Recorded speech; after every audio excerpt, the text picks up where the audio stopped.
এই খরানের মধ্যে অনেক কিছু সবজি চাষ করুন যায়।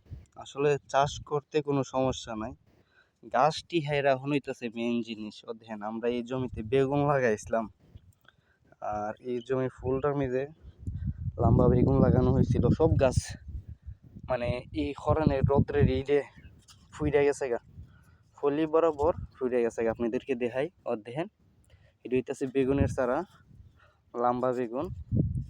আড়াইটি হাগুড়া চারা আনা হয়েছিল, এই জমিতে লাগাইছিলাম। আর এই সাইড হইতেছে টমেটো লাগাইছি। আর কি হমু, দুঃখের কথা কিছু হওয়ার নাই।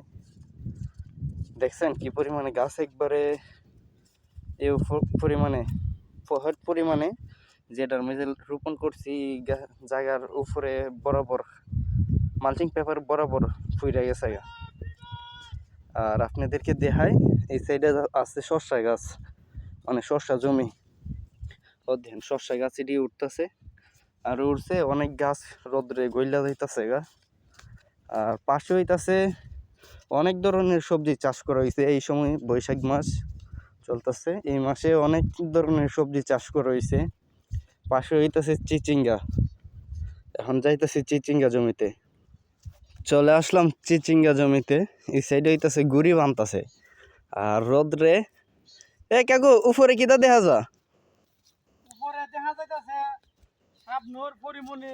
কিটা কিটা দেখা যা, মানে সুতালে উপরে যাইলে কিরম কিরম লাগে? শাবনুরে দেখা যা, শাবনুরে দেখা যা, পরিমণিরে দেখা যা। ও দেন ঘুড়ি বানতাছে চিচিঙ্গা জমির, মানে উপরে দিতাছে, উপরে গুড়ি বান্ধাও ইডি বানতাছে। বেড়া বলে উপরে তাকাইলে শাবনু আর ফুরি কেটারে দেহ, শাবনুর পরিমণিরে দেখা যা। ফুরিমণি রে একটু ভালো। ও রতন কি অবস্থা, রোদ লাগে? না রোদ লাগে না। কিতা লাগে? শীত লাগে? শীত লাগবো।